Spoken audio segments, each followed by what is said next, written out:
Hello, this is the Green Corn Rebellion show. I'm Gregory Harden II, and today I'm here with my friend Breea Clark, as the mayor of the city of Norman, Oklahoma, and she's also running for re-election this year. And when is that race again? When is the election date? February 8th.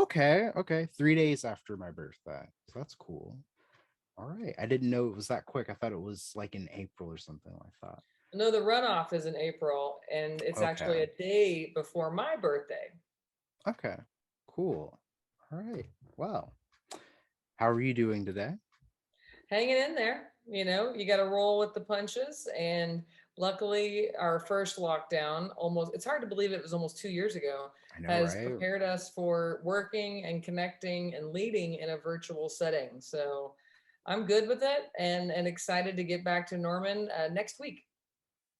All right. And speaking of punches, you were just telling me a little bit ago about how you tested positive. Uh, would you like to talk about that a little bit and how your experience with that has been? Sure, sure. So, I've been the leader in the state in a COVID response, and so very proud of what we've done in our community.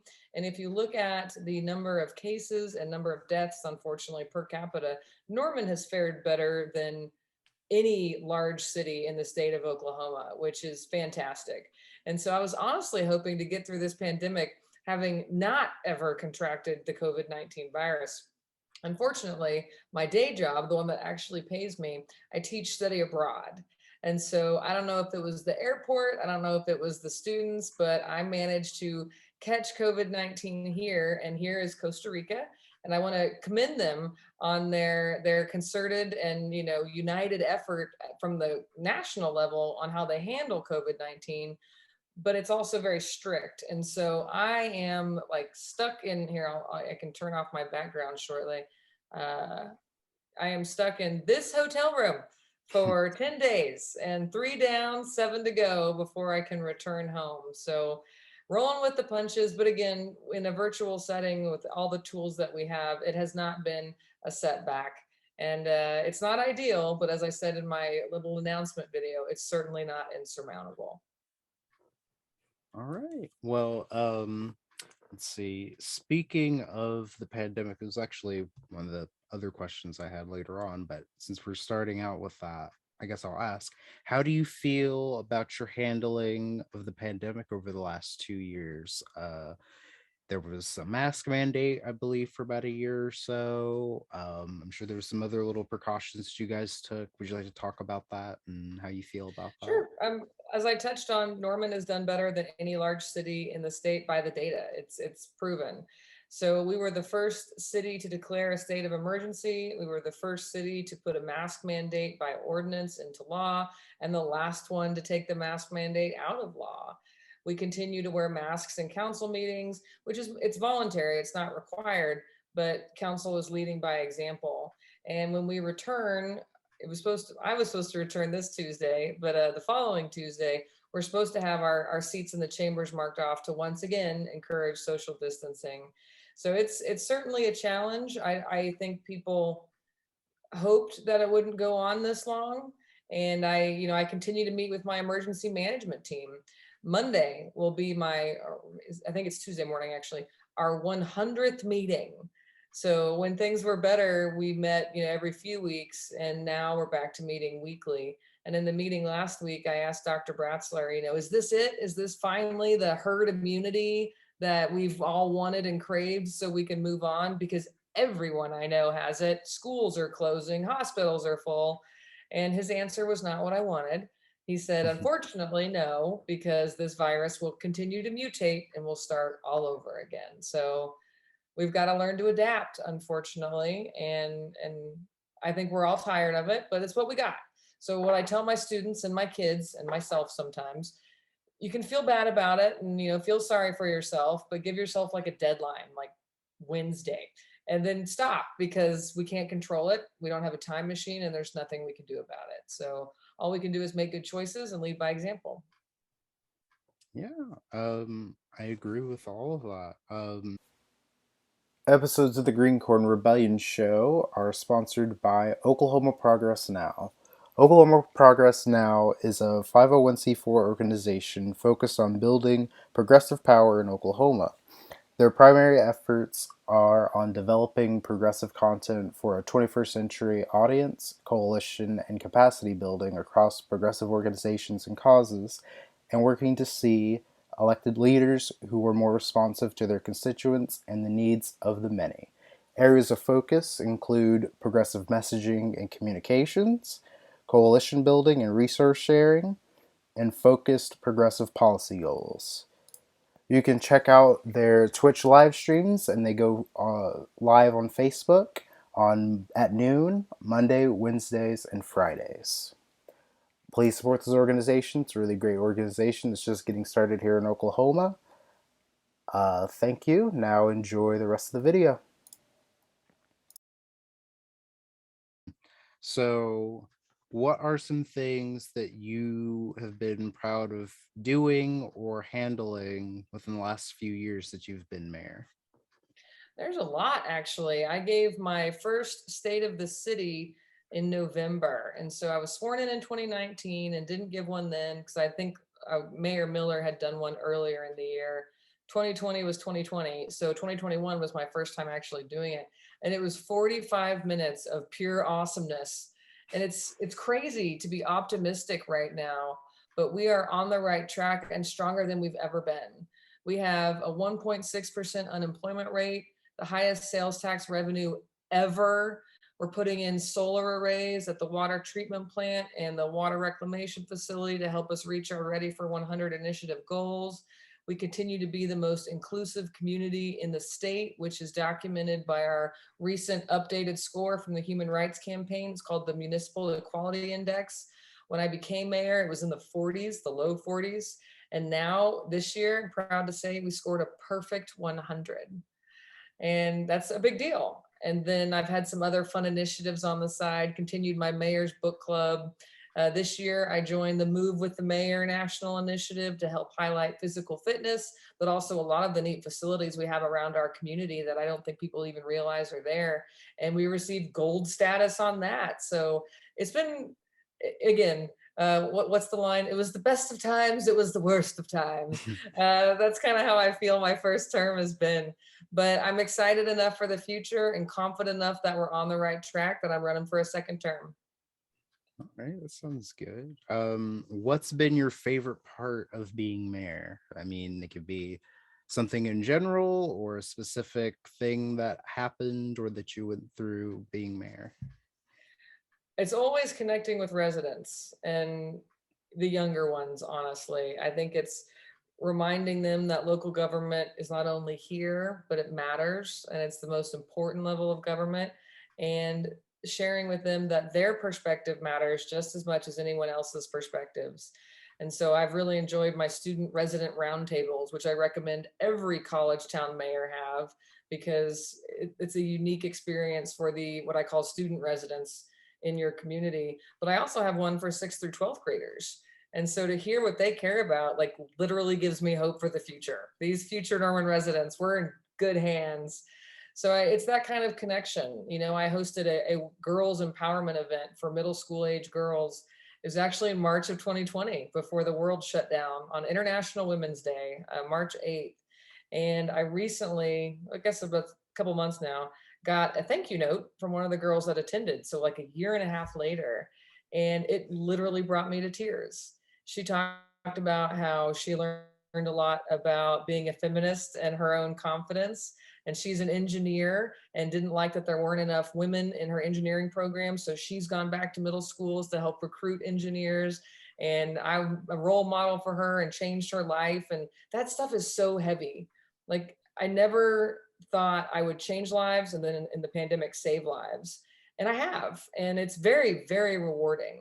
And I've got to do some cool things. You know, I've got to go to France and celebrate sister city relationships and give toasts in French and amaze people that an American speaks another language. And I've gotten to host presidential candidates as they visited our Oh, community. It's been a wild ride. I have no regrets at all.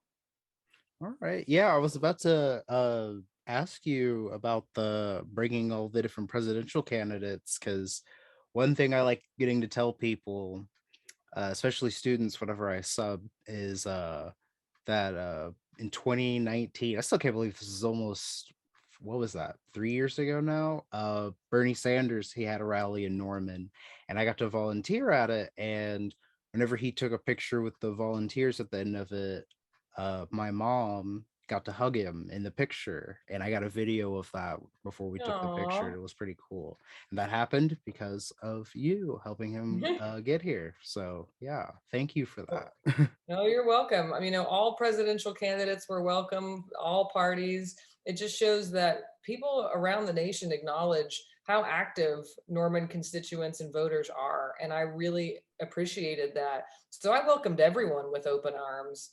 And, we had 4 different candidates, and I gave rousing welcome speeches for every single one of them because it wasn't about pushing my candidate. It was just making sure that Norman voters had access to candidates and they got to hear what the candidates had to say. It was, like I said, a wild ride. Yeah. Let's see. And what are some things that you are wanting to focus on if you get a second term as mayor? Well, I really appreciate that question because there's a lot going on that I want to see finished. We've still got a lot of unspent ARPA dollars and American Rescue Plan Act money from the federal government, as well as we're waiting on the rules for the infrastructure bill. And I have the most experience and knowledge with what's going on right now. And so to make sure that we can execute succinctly and get the most out of those opportunities is exactly why I decided to run again. It was a tough term personally at times. So for my whopping $100 a month, I certainly don't do it for the money, but I don't want to miss those opportunities. And I think the best person for the job right now. So kind of staying the course in terms of COVID and our recovery. But there are other things that I want to work on that are very much needed in our community. It's time to pass a stormwater utility. It just is. We've tried twice, and I was not going to address it in my first term because it was still pretty raw. And then COVID happened, so that worked out. But it's time. And so we need to get that across the finish line. We have some important charter amendments that will help make providing city services easier for our government that we need to educate voters on. We've got a lot of infrastructure needs in our community, mainly our bridges. They are failing. And so I want to see what we can do to fix those. But then also sustainability. We have to ensure that as we make these improvements, as we grow, that we're doing it in the most sustainable way possible. Because while all of this, partisan political theater is entertaining for some people, none of it means anything if we don't have an earth. And I like to think that's part of my millennial perspective. And of course, continuing to focus on diversity and inclusion.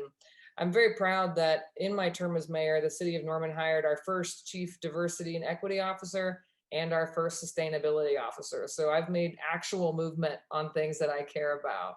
And we also have ERGs for the city of Norman, employee resource groups for our women, our Black employees, our LGBTQ employees, and our first responders.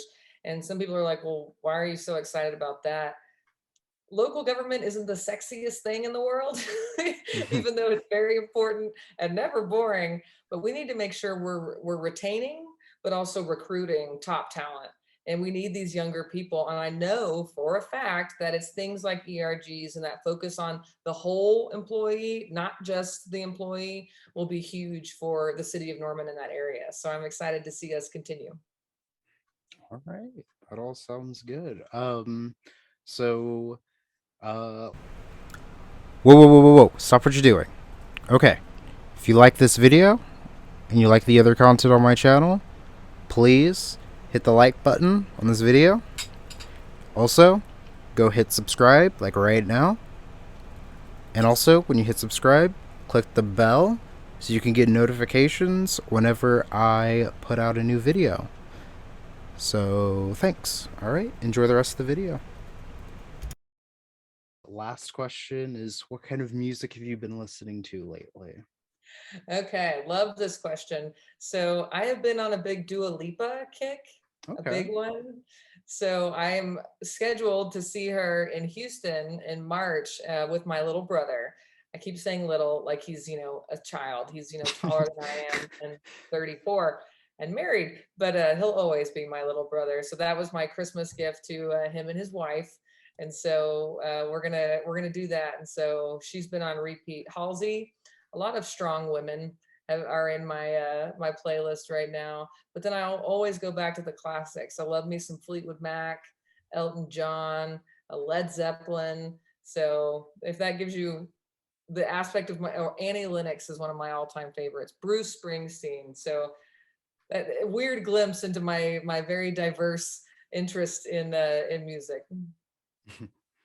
All right. Well, yeah, when it comes to concerts, I've been holding back on that because what was it?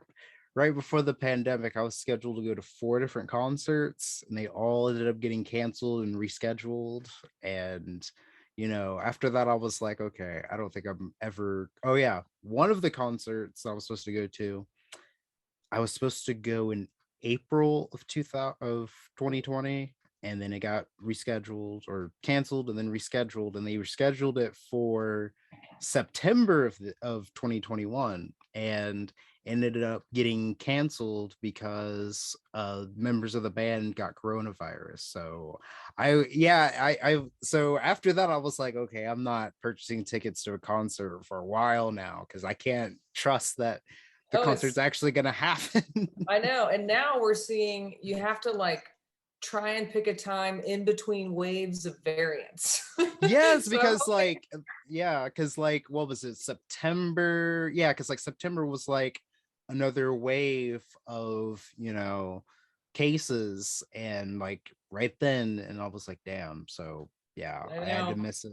Yeah. So I, now I, I saw, what was it? I think Seven Dust is coming in, I think March, and like think the cost of the tickets to be able to not only see them but also like do a meet and greet with them was kind of reasonable, but I was like, no, I'm just not going to do it because I don't want to end up, possibly end up missing it again and like wasting my money. So yeah, I decided not to do it. But yeah, I hope you're able to go see, who was it you said you had tickets to Dua see? Lipa. Yes, I hope you're able to see her in Thank March. you. Yeah. Yeah, it'll be my first concert in a long time. And I love concerts. I was excited to get to go back to movie theaters, so Yeah. one step at a time. Yeah, I've been seeing movies. Like I miss going to see movies for like a good little, because I think, what was it? In 2020, at the beginning of the year, I said, okay, I'm gonna see every movie that comes to the movies here in Shawnee.